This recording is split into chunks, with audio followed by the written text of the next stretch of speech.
ارشاد فرمایا مدنی کریم صلی اللہ تعالی علیہ وسلم نے بعد وقت ایسا قبولیت کا ہوتا ہے جو آدمی یتیم کے سر پہ ہاتھ پھیر دے محبت کے ساتھ، یہ بچہ یتیم ہے، اس کا لاڈ اجڑ گیا، اس کا مان اجڑ گیا، اس کا ابا رخصت ہو گیا، اس کو گود میں بٹھا کر پوچھنے والا چلا گیا بیٹا تو کیا چیز کھاوے گا۔ السلام علیکم ورحمۃ اللہ وبرکاتہ۔ دوستو امید آپ حضرات خیریت سے ہوں گے۔ دوستو آج کی اس ویڈیو میں پھر سے قاری ہنی ملتانی صاحب کا ایک بیان لے کر حاضر ہوا ہوں، جس کا ٹاپک اور موضوع ہے کہ غریب کی بد دعا، کہ کبھی بھی کسی مظلوم کی بد دعا مت لینا اور کبھی کسی غریب کو پریشان مت کرنا۔ دوستو امید ہے یہ بیان آپ کو بہت زیادہ پسند آئے گا، اور اگر آپ اس بیان کو توجہ سے سنیں گے، دل سے سنیں گے، تو انشاءاللہ یہ بیان آپ کے لیے بہت زیادہ فائدہ مند اور یوزفل ہوگا۔ چلیے دوستو میں بھی آپ کے ساتھ اس بیان کو سنتا ہوں اور آپ بھی میرے ساتھ ساتھ اس بیان کو سنیے گا۔ حدیث میں آتا ہے، ارشاد ہے مدنی کریم صلی اللہ علیہ وسلم کا کہ بعض لوگ اللہ کی زمین پہ چلتے ہیں، بعض لوگ اللہ کی زمین پہ چلتے ہیں اور زمین اللہ سے یہ اجازت مانگتی ہے، پروردگار اگر اجازت ہو میں اس کو نگل جاؤں، میں نہیں چاہتی کہ اس کے منحوس قدم مجھ پہ پڑتے رہیں، اجازت ملے میں اس کو لقمہ بنا کر کے نگل جاؤں، اس کو زمین کی تہ میں لے آؤں۔ اور ایک اور ارشاد ہے حضور کریم صلی اللہ علیہ وسلم کا، یوں فرمایا کہ جب قوم کے اندر تین چیزیں ہو جائیں، جب کسی قوم میں تین عادتیں، تین خصلتیں، تین برائیاں پیدا ہو جائیں، تو سرکار مدینہ صلی اللہ علیہ وسلم نے فرمایا وہ قوم پھر زمین کے اوپر بسنے کے لائق نہیں رہتی، اس قوم کو زمین کے اندر غرق ہو جانا چاہیے۔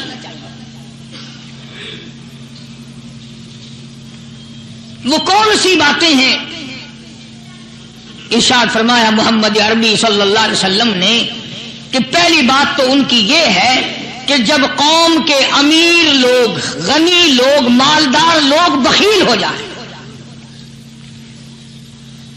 اللہ تعالیٰ نے جو ان کو سرمایہ دیا ہے، رب العالمین نے جو ان کو پیسہ اور دولت دی ہے، اس میں کسی غریب کا وہ حصہ ہی نہ رکھے۔ چنانچہ آج آپ دیکھ لیں فالتو لاکھوں روپیہ لگ جائے گا، لیکن کسی بیوہ کے گھر ایک سیر آٹا دینا، کسی یتیم کے سر پہ ہاتھ پھیرتا ہوا امیر آدمی شرماتا ہے کبھی میرے ہاتھ کی ہتھیلی نہ گھس جائے۔ حالانکہ ارشاد فرمایا مدنی کریم صلی اللہ تعالی علیہ وسلم نے بعد وقت ایسا قبولیت کا ہوتا ہے جو آدمی یتیم کے سر پہ ہاتھ پھیر دے محبت کے ساتھ، یہ بچہ یتیم ہے، اس کا لاڈ اجڑ گیا، اس کا مان اجڑ گیا، اس کا ابا رخصت ہو گیا، اس کو گود میں بٹھا کر پوچھنے والا چلا گیا بیٹا تو کیا چیز کھاوے گا۔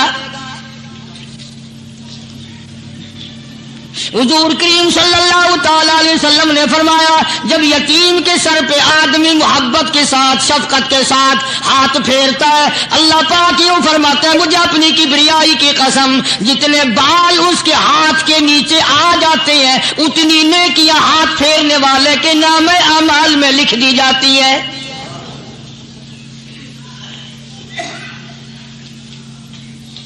مگر ہمارے یہاں دستور نہیں، غریب کو مارو اور نیچا کرو اسے۔ جناب مدنی کریم صلی اللہ تعالی علیہ وسلم تشریف لے جا رہے ہیں، راستے میں کچھ بچوں کو کھیلتے ہوئے آپ نے دیکھ لیا، بڑے خوشی سے چھلانگے لگا رہے ہیں، بچے کھیل رہے ہیں، ایک بچہ دیوار کے ساتھ بالکل مونچھا غمزدہ پریشان کھڑا ہے۔ حضور کریم صلی اللہ تعالی علیہ وسلم کی نگاہ مبارک اس بچے پہ پڑ گئی، آپ نے قریب تشریف لا کر اس سے پوچھا او بچے، سارے بچے کھیل رہے ہیں تو کیوں نہیں کھیلتا؟ کہنے لگا میرا کھلانے والا دنیا سے چلا گیا، کیسے کھیلوں، ابا نہیں، اماں نہیں، ہر وقت پریشان رہتا ہوں، لوگوں کے دروازوں پہ چوکھٹوں پہ دھکے کھاتا ہوں۔ آپ مدنی کریم صلی اللہ تعالی علیہ وسلم نے رحمت والے ہاتھ سے اس یتیم کی انگلی پکڑی اور اپنی ساتھ پیار کرتے ہوئے تشریف لے آئے. فرمایا جناب عائشہ صدیقہ رضی اللہ تعالی عنہا سے, اللہ والی آج اللہ پاک نے تجھے بڑی غنیمت بخشی ہے, بڑی دولت دی ہے, عید کا دن ہے, میں عید کی نماز کے لیے جا رہا تھا, بچے سارے خوشیاں منا رہے تھے, یہ بچہ دیکھا میں نے بڑا غمزدہ کھڑا تھا, بڑا پریشان کھڑا تھا. اب میں نے اس سے پوچھا آج عید کا دن ہے تو خوشی کیوں نہیں مناتا؟ بچہ نے جواب دیا میری خوشی منانے والے دونوں ہی چلے گئے.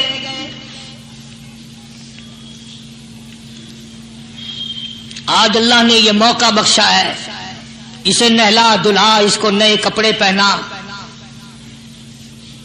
معصوم بچے کے سر پہ ہاتھ پھیرتے ہوئے فرمایا بیٹا گھبرانا, یہ عائشہ صدیقہ تیری اماں ہے, میں محمد الرسول اللہ آج سے تیرا ابا بن گیا ہوں.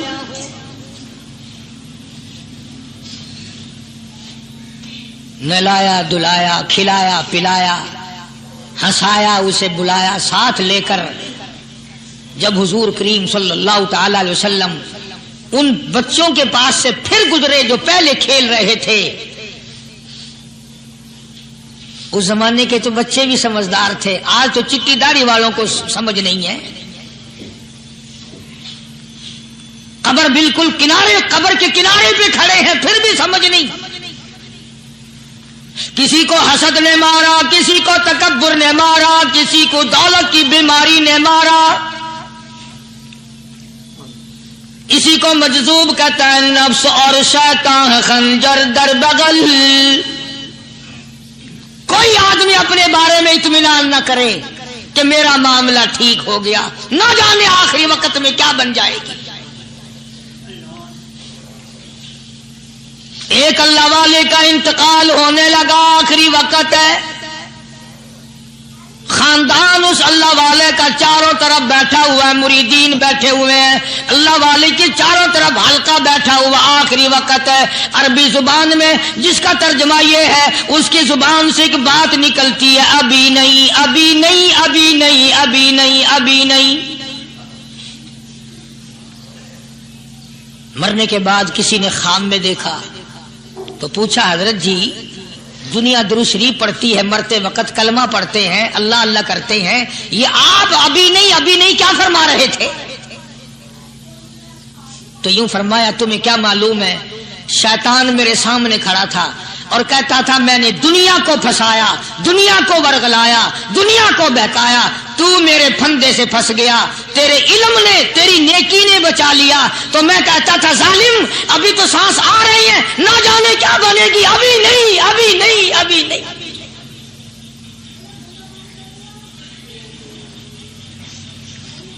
اسی کو مجذوب کہتا ہے کیا معلوم کیا بن جائے گا, کس حال میں دم نکلے گا, رات کو کیا ہو جائے گا, دن کو کیا بن جائے گا. فرمایا نفس اور شیطان ہے خنجر در بغل,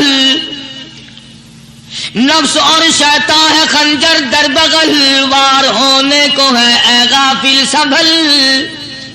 آیا دشمن کا وار.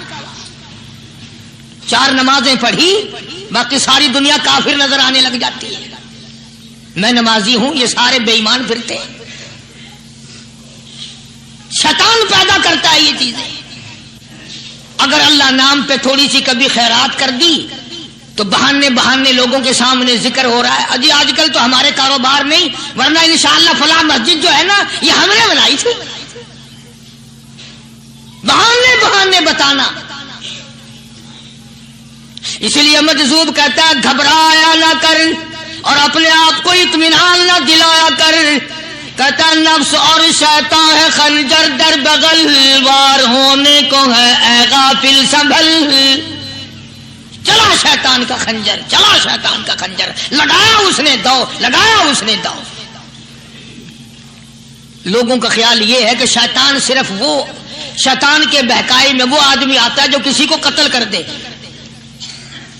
لوگوں کے نزدیک صرف زنا کرنا گناہ ہے, قتل کرنا گناہ ہے, چوری کرنا گناہ ہے, ڈاکہ مارنا گناہ ہے, اور چوتھی چیز گناہ ہی کوئی نہیں.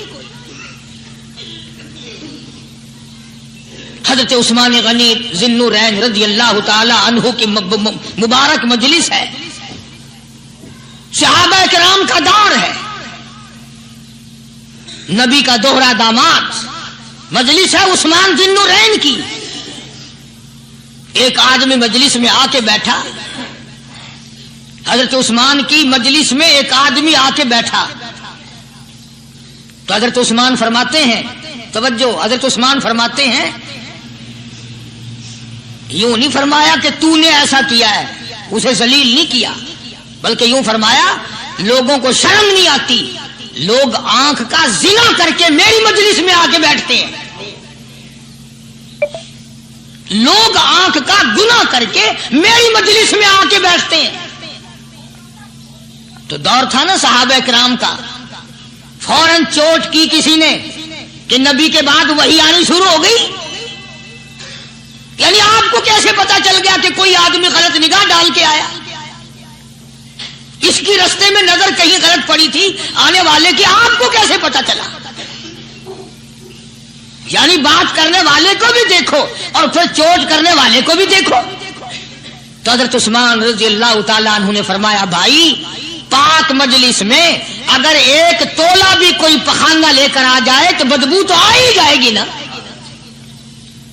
صحابہ کی پاک مجلس میں اگر کوئی آنکھ کا زنا بھی کر کے آیا، فرمایا مجلس کے اندر بدبو پھیل گئی. تو اللہ والوں کی مجلس ہے اور اللہ والوں کی رفاقت ایک بہت بڑی چیز تھی. کبھی لوگ حاصل کیا کرتے تھے، اب تو ہر آدمی پیر ہے، ہر آدمی لیڈر ہے، ہر آدمی چودھری ہے، ہر آدمی بڑا بنا ہوا ہے، چھوٹا ہم میں کوئی ہے ہی نہیں.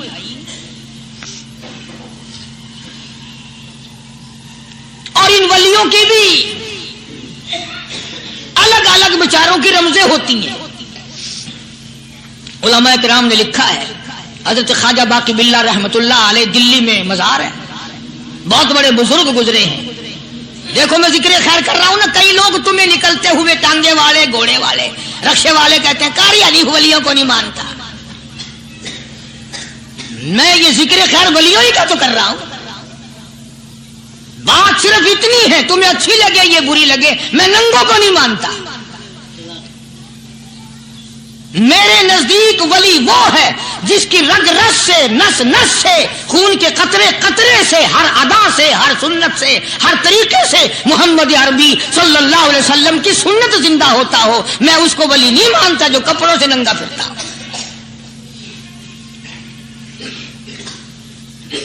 خواجہ باقی باللہ رحمت اللہ علیہ کو بھٹیارے نے دیکھا، ایک تباہی تندور والا. حضرت خواجہ صاحب کو دیکھا کہ جامع مسجد دلی کے پیڑیوں پہ، سیڑھی پہ کبھی چڑھتے ہیں، کبھی اترتے ہیں، کبھی چڑھتے ہیں، کبھی اترتے ہیں، پریشانی کا عالم. تو تباہی تو ضرور تھا، بھٹیارا تو تھا، مگر تھا تو دلی کا. وہ سمجھ گیا کہ حضرت کو کوئی پریشانی ہے. پہنچا اور جا کے کہنے لگا، حضرت کیا بات ہے، آج رات کافی گزر گئی ہے، آرام فرماؤ، کبھی چڑھتے ہو کبھی اترتے ہو، پریشانی کیا پریشانی ہے؟ فرمایا 4 مہمان ہیں، کھانا کھلانا ہے، میرے پلے کچھ نہیں. اندازہ لگاؤ، ابھی ابھی ولی یہ کہہ رہا کہ میرے پلے دھیلا دمڑی کچھ نہیں، 4 مہمان ہیں، شرمندہ ہوں ان کو کھانا کھلانے کے لیے. تو وہ کہنے لگا، حضرت یہ کون سی فکر کی بات ہے، میں بھی لاتا ہوں. وہ کھانا لایا اور حضرت کے مہمانوں کو کھانا کھلایا. کھانا کھا لیا، فارغ ہو گئے. دیکھو ولی کی بات، ابھی تو کہتا تھا کہ روٹی نہیں ہے، اور ابھی ابھی وہی ولی کہتا ہے بٹیارے کا ہاتھ پکڑ کے مانگ کیا مانگتا ہے، مانگ کیا مانگتا ہے. اب تیرے جیسا اگر وہاں ہوتا تو کہتا کہ جی کوئی گورنری سرمنری دلاؤ، اسمبلی کی ممبری دلاؤ. کوئی تھوڑے علاقے کا ڈھیر سیاح ہو گیا تو آخیا کہ جی میں کو بئی پر نہ دو، پہلی پرانی تھی گئی ہے ہوں میں کو کوئی نوی لاوی چا پر نہ ہو. یہ شے منگنی ہے اور کیا منگے. خواجہ باقی باللہ رحمت اللہ علیہ بٹیارے کا ہاتھ پکڑے کھڑے ہیں، فرمانے لگے مانگ کیا مانگتا ہے. وہ تباہی بھی دلی کا تھا نا، کہنے لگا حضرت بس اللہ کا دیا سب کچھ ہے، بس آپ رہنے دیں۔ فرمایا نہیں نہیں، مانگتا مانگتا ہے۔ اس نے کہا حضرت پھر اگر دینے پہ آئے ہو نا، اور اگر اتنا ہی دریائے کرم جوش میں ہے اور آپ دینے کا جذبہ لیے ہوئے ہیں، پھر مجھے اپنے جیسا بنا دو، اپنے جیسا بنا دو۔ کیا مانگا ہے؟ مجھے اپنے جیسا بنا دو۔ فرمایا نہیں برداشت کر سکے گا۔ کہنے لگا پھر پوچھتے کیوں ہو کیا مانگتا ہے؟ جب دینا ہی کچھ نہیں تو پوچھتے کیوں ہو؟ اگر دینے پہ آئے ہو اپنے جیسا بنا دو۔ یوں لکھا ہے کہ خواجہ باقی باللہ نے اس بٹیارے کو اپنے سینے سے لگا کر کے تھوڑا سا دبایا تھا، پٹاخ کر کے روح نکل گئی بٹیارے کی۔ بلا جو تجلیات خدا بندی بتدریج آہستہ آہستہ سینے میں آئے تھے، ان کا کرنٹ وہ یکدم برداشت کیسے کرتا؟ میرا عرض کرنے کا مقصد یہی ہے کہ ہم لوگ اپنے آپ کو کب سنبھالیں گے، اور وہ کون سا وقت آئے گا کہ ہم اس بات کے قائل ہوں گے اور تسلیم کریں گے کہ جو کرتا ہے خدا کرتا ہے، بندہ کچھ نہیں کر سکتا۔ تو میں نے اس لیے عرض کیا، مجذوب کہتا ہے نفس اور شیطان ہے خنجر در بغل، نفس اور شیطان ہے خنجر در بغل، وار ہونے کو ہے اے غافل سنبھل۔ کبھی 4 دن بیٹھ کے اللہ اللہ کر لی، تسبیح پھیر لی، تو دوسروں کو یہ تو دنیا کے دھندے میں پھنسے ہوئے ہیں، میں بہت بڑا ولی ہوں، میں بہت بڑا ابدال ہوں، مجھ سے بڑا تو کوئی نیک ہے ہی نہیں۔ یہ بہت بڑی مار ہے شیطان کی۔ اسی کو کہتا کہ نفس اور شیطان ہے خنجر در بغل، وار ہونے کو ہے اے غافل سنبھل، آ نہ جائے دین و ایمان میں خلل، آ نہ جائے دین و ایمان میں خلل، باز آ بدعمل۔ کچھ تو سوچ، کس کی تو پیداوار ہے؟ کس نے تجھے بنایا؟ کس نے تجھے یہ آنکھیں دی؟ کس نے یہ لب دیے؟ کس نے یہ دل دیا؟ کس نے یہ دماغ دیا؟ کس نے یہ شعور بخشا؟ کس نے یہ ساری چیزیں عطا فرمائی؟ اللہ پاک کی ذات فرماتی ہے او لوگوں، مجھے بھی بڑا دکھ لگتا ہے، مجھے بھی بڑا صدمہ ہوتا ہے، میرا قہر جوش میں آ جاتا ہے جب پیاری شکل بناؤں میں، پیاری صورت بنائی میں نے، پیارا ماتھا سونی شکل بنائی میں نے، جب میری چوکھٹ کے سوا دوسروں کے دروازے پہ جا کے تو ماتھا رکھتا ہے، فرمایا میرا قہر جوش میں آتا ہے تجھے برباد کر دوں۔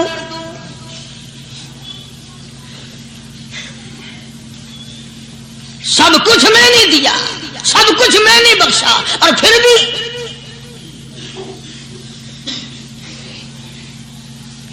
شاہ عبد القدوس گنگوہی رحمت اللہ علیہ بہت بڑے بزرگوں میں سے گزرے ہیں، بہت بڑے اللہ والے تھے۔ ایک راستے سے گزر رہے ہیں، مریدین ساتھ ہیں، حلقہ ساتھ ہے، راستے میں ایک گندگی کا ڈھیر پڑا ہوا تھا، بدبو آ رہی تھی۔ تو شاہ عبد القدوس نے اپنے حلقے اثر کے لوگوں سے اور مریدوں سے کہا ٹھہر جاؤ۔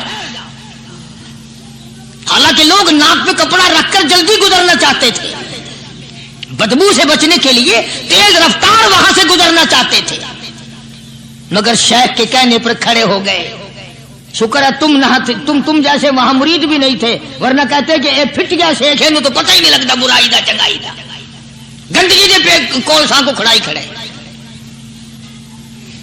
شاہ عبد القدوس رحمت اللہ علیہ گنگوئی رحمت اللہ علیہ نے فرمایا او لوگوں، یہ گندگی، یہ پخانہ، یہ افولت والی چیز تمہیں ایک سبق دے رہی ہے۔ وہ بڑے حیران ہوئے کہ گندگی سبق دے رہی ہے کہ ہاں یہ بدبو کا ٹھکانہ یہ سبق دے رہا ہے کہ ہاں یہ ایک سبق تمہیں پڑھا رہا ہے۔ اور وہ کیا؟ شیخ فرمانے لگے یہ گندگی تم سے کہتی ہے او لوگوں، کل سے پہلے میں مٹھائی کی صورت میں